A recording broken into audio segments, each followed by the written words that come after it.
The fact that Jonathan is always blaming Clara for every single thing, even when Clara is not around, is just so annoying. This clearly shows that Jonathan did not have a second plan, just in case Clara refused to take the option of giving him everything that she has and returning back to stay at home and stay at home mom. Clara took Jonathan unaware. No peace for the wicked. I love what she did. What Benny is doing right now is not even good at all.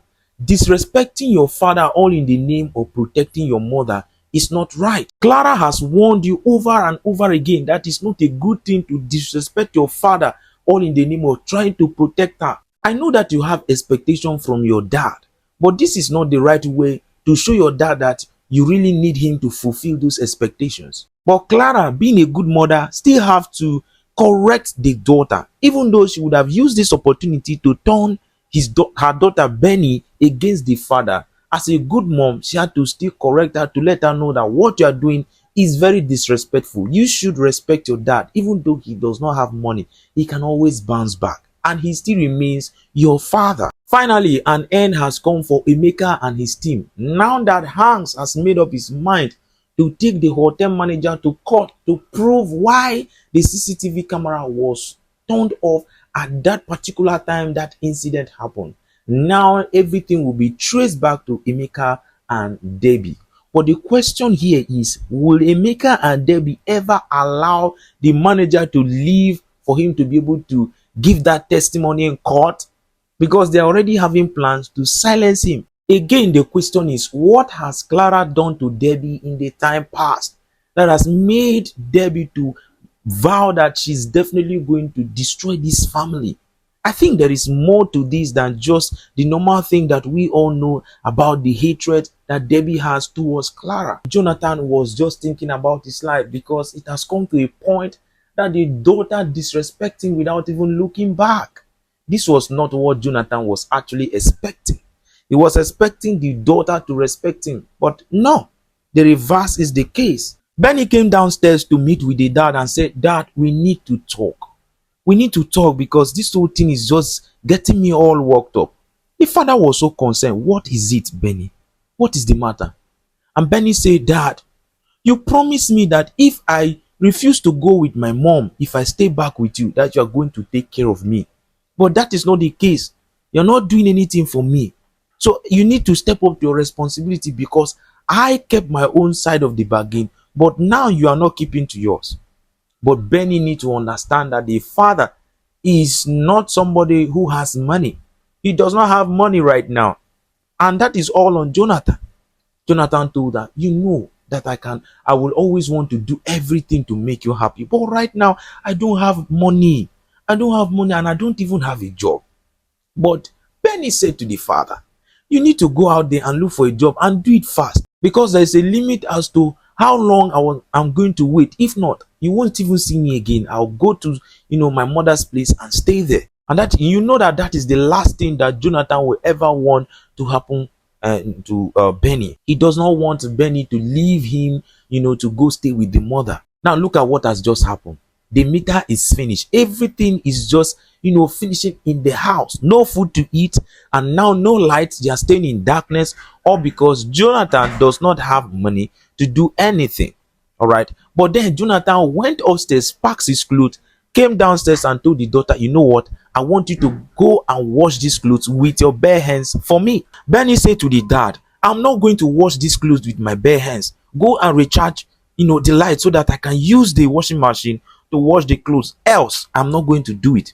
You can imagine how Benny talks back at the father as if he's not the one taking care of him before now.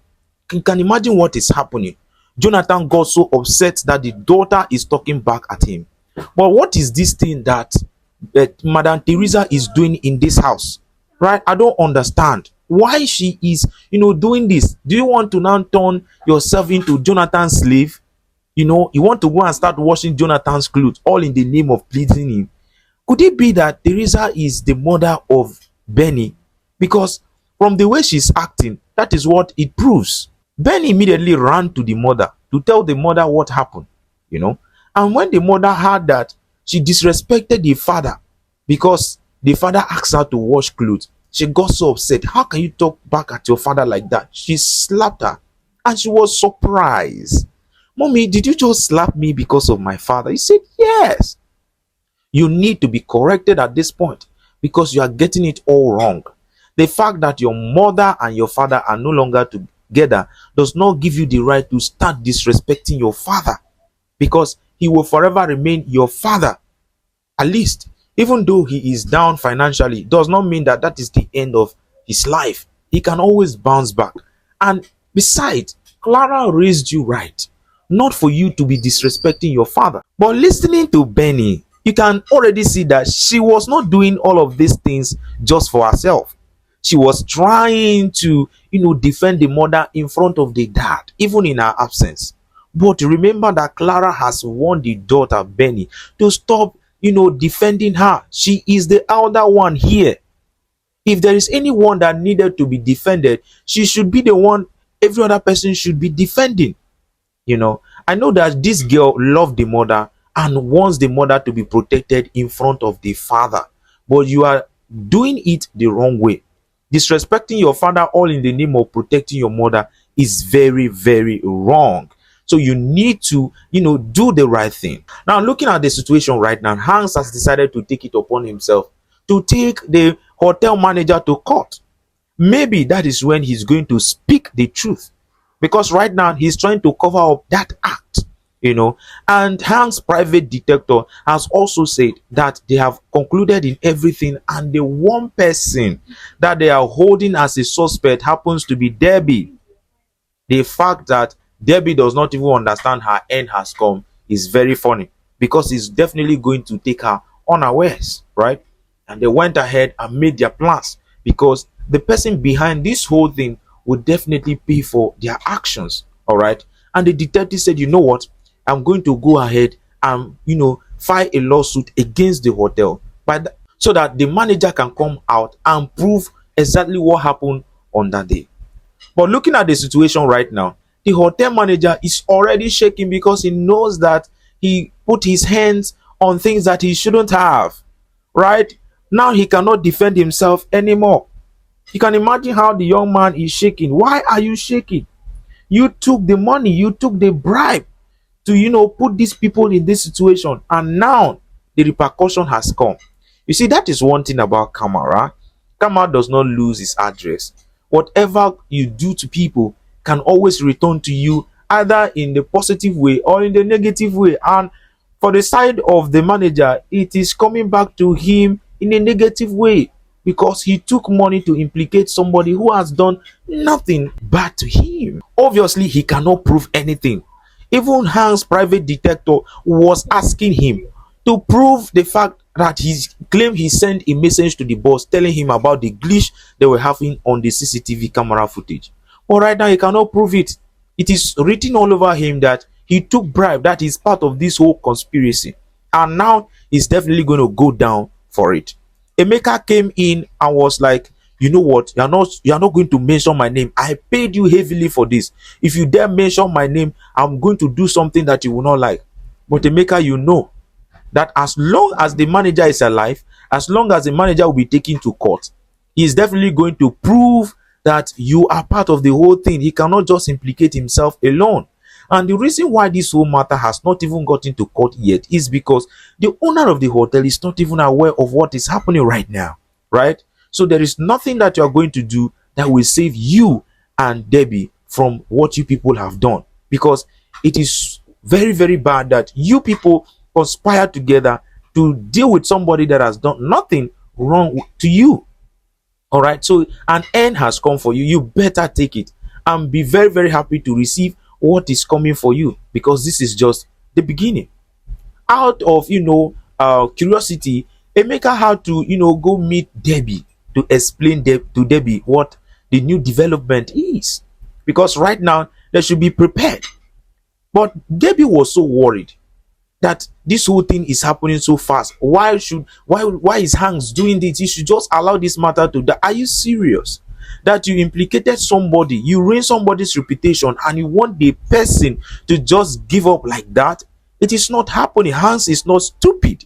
He might be quiet, but he is not stupid. All right, so the two of you will definitely go to court and prove exactly what they did to you that made you two to vow that you will make sure you destroy Clara and the family, because that is what you have succeeded in doing. But remember that these two people, once they conspire together to do a particular thing, there is always a possibility of them succeeding. Now Emeka is given an option that if they can take out the hotel manager, there will be no one there to give evidence of what happened. Can you imagine that they are already planning on killing the hotel manager?